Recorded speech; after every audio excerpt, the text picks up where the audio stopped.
Bonjour et bienvenue encore une fois à ce segment des solutions pour la vie où à chaque semaine, je vous aide à réaliser vos rêves, résoudre les problèmes de la vie et réussir pleinement celle-ci. Nous avons entrepris depuis les 2 dernières semaines, en fait nous sommes à la 3e semaine, une série sur la persévérance, ce thème si important. Et aujourd'hui, je vais vous proposer 4 autres clés qui vous encourageront face aux événements actuels et face aux événements auxquels vous faites peut-être face en ce moment. Nous avons vu la semaine dernière 4 choses importantes. Premièrement, qu'il fallait accepter le fait que la vie n'est pas facile. Puis encore une fois, ce n'est pas facile d'accepter le fait que la vie n'est pas facile. Qu'il fallait aussi s'accrocher à notre objectif et ne jamais le lâcher malgré les obstacles qui surviennent sur notre route. Troisièmement, qu'il fallait adopter une bonne attitude, une attitude différente face aux situations qui se présentent à nous et face à la condition actuelle. Et enfin, quatrièmement, qu'il fallait aller puiser notre force auprès de Dieu. Il ne nous a jamais promis que cela serait facile, que la vie serait facile, mais il nous a assuré d'une chose, c'est qu'il ne nous laisserait jamais tomber. Voici aujourd'hui 4 autres conseils que je veux vous donner. En fait, je vais poursuivre la chronologie. Je vais dire que c'est le conseil numéro 5 ou le 5e aspect que je vais développer avec vous. Abandonner les échecs du passé. Nous vivons tous des échecs. À l'âge où je suis rendu, j'ai vécu suffisamment longtemps sur cette planète pour reconnaître le fait que l'échec fait partie de la vie. Des projets qui n'ont pas réussi, des rêves qui ne se sont jamais réalisés. Je pense parfois ça me déchire encore un tout petit peu. Des buts que je n'ai jamais réussi à atteindre et des déceptions qui m'ont à l'occasion laissé passablement découragé. Mais une chose que j'ai apprise, il faut tourner la page. Il faut passer au chapitre suivant. L'apôtre Paul disait « oubliant ce qui est en arrière et me portant vers ce qui est en avant ». C'est cela que nous devons mettre en pratique et accepter. Sixièmement, apprenez à vous relever. Évidemment, l'échec fait mal et les déceptions dans les relations tout autant nous affectent. Ça nous fait souffrir tout cela. Cela fait partie de la vie. Mais rappelez-vous, la vie n'est pas facile. On l'a mentionné à plusieurs reprises. Tirez des leçons de ce qui vous est arrivé et repartez. Retenez ce qui vous appartient et faites la paix avec ce qui vous appartient et ce qui appartient à l'autre ou aux circonstances. L'échec fait partie du processus vers la réussite de ce qu'on veut atteindre, que ce soit dans nos projets personnels, que ce soit dans nos relations en particulier. Malheureusement, certains n'apprennent pas à se relever et demeurent ainsi prisonniers des échecs et des déceptions qui sont survenus dans le passé. Dans le langage de la boxe, il y a une expression, je m'excuse auprès de vous, mesdames, pour une illustration un peu masculine, une expression qui dit « knock down but not knock out ». Je suis au tapis, mais je suis pas KO.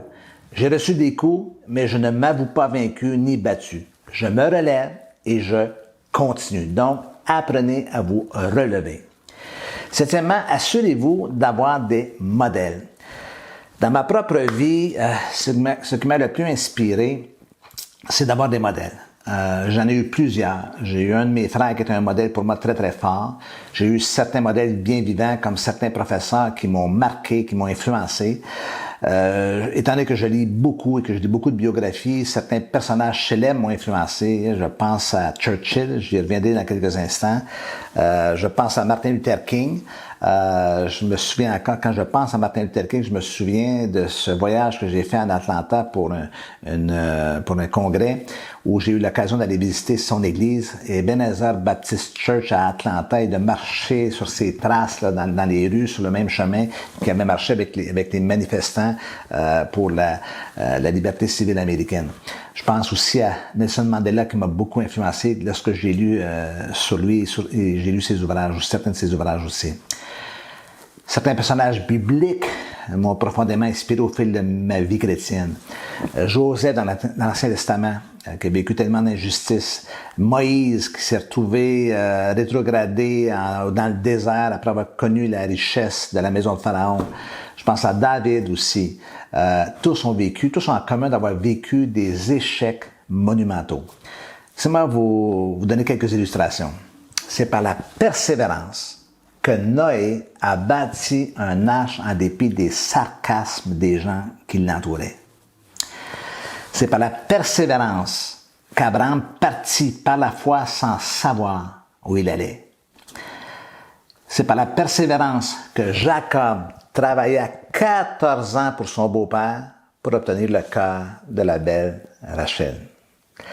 C'est par la persévérance que Joseph poursuivit ses rêves malgré la trahison, malgré le rejet, malgré l'injustice dont il a été l'objet.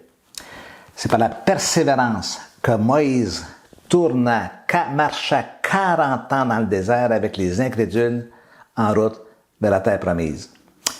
C'est par la persévérance qu'Élie attendit patiemment le petit nuage annonciateur de la pluie. C'est par la persévérance que David a tenu ferme devant les attaques répétées de Saül. Donc, les personnages bibliques sont souvent une source d'inspiration très, très forte pour nous qui croyons. Mais il y a des personnages dans ce monde aussi, des personnages célèbres qui nous ont influencés, du moins qui nous inspirent. Laissez-moi vous raconter quelques anecdotes. Albert Einstein a commencé à parler à 4 ans et à lire à l'âge de 7 ans. On appelle un retard de développement, n'est-ce pas? Ses professeurs le décrivaient comme un esprit lent, asocial et rêveur. Il a échoué à l'examen d'admission de l'École polytechnique de Zurich. Incroyable. Louis Pasteur, le biologiste français, lui qui a découvert le vaccin contre la rage, était un étudiant plutôt médiocre. 15 sur 22 à l'examen de chimie. Incroyable, hein? Léon Tolstoï, peu capable, peu désireux d'apprendre. Et Léon Tolstoï, tout comme Dostoïevski, ce sont les deux plus grands écrivains russes. Je pense à Caruso. Ses professeurs disent qu'il n'avait aucun talent. Ceux qui sont trop jeunes pour savoir qui est Caruso, c'était un chanteur d'opéra, tout comme Pavarotti. Son père, Pavarotti, lui disait « Ne t'assois pas sur deux chaises, tu vas tomber entre les deux, ça ne donne rien. » Après 7 années d'études et de frustration, il a eu son premier contrat et fait son premier concert professionnel. Et après 7 autres années, il est entré au Metropolitan Opera. Et laissez-moi vous raconter le dernier, qui est encore plus cocasse. Walt Disney a été congédié par un éditeur parce qu'il manquait d'imagination. Vous imaginez? Et 8e point. 18e conseil pour acquérir la persévérance, n'abandonnez jamais. Un de mes héros favoris, et si un jour vous me visitez à ma maison, vous allez voir dans ma bibliothèque que j'ai presque un rayon sur Winston Churchill. Il a vécu son lot d'échecs aussi. Il a repris 3 fois sa 8e année selon certains biographes. Et le 29 octobre 1941, devant les étudiants de Harrow School en Angleterre, il a fait une portion de discours qui était « Ne jamais abandonner, never give up », ne jamais abandonner, ne jamais céder. Et il a répété à ses étudiants « Jamais, jamais, vous ne devez jamais céder, ne cédez jamais à la force qui s'oppose à vous, ne cédez jamais à la puissance apparemment écrasante de l'ennemi, n'abandonnez jamais, ne cédez jamais ». Et ses biographes disent que c'est probablement déjà cela qui lui a donné naissance à parce qu'on est en 1941, à sa capacité à jouer le rôle de chef d'État dans la Deuxième Guerre mondiale, surtout devant, évidemment, les Allemands. Et à un moment crucial aussi de la guerre, au moment où les Allemands avaient planifié d'envahir l'Angleterre, Winston Churchill dit « Je fais un discours à la BBC à Londres qui a changé un petit peu le cours de la guerre et certains historiens disent que ça a fait hésiter Hitler dans son désir d'envahir l'Angleterre et c'était un peu le tournant, ou un des tournants bien sûr de la Deuxième Guerre mondiale. Et voici ce qu'il disait. Bien que de vastes étendues d'Europe et de plusieurs nations glorieuses et respectées soit tombé ou risque de tomber dans les griffes de la Gestapo ou sous l'odieuse férule de la domination nazie, on ne nous verra ni faiblir ni faillir. Nous irons jusqu'au bout. Nous nous battrons en France. Nous nous battrons sur les mers et les océans.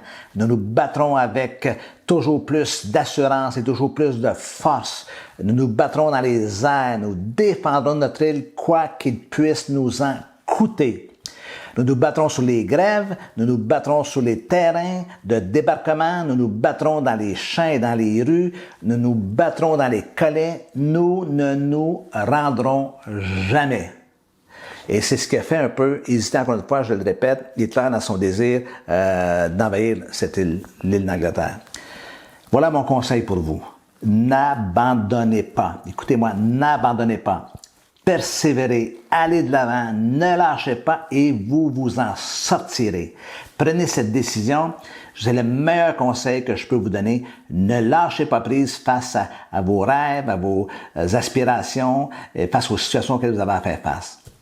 Encore une fois, n'oubliez pas de partager cette vidéo à vos amis et invitez-les à s'inscrire pour recevoir ces capsules. Et moi, je vous dis à la semaine prochaine.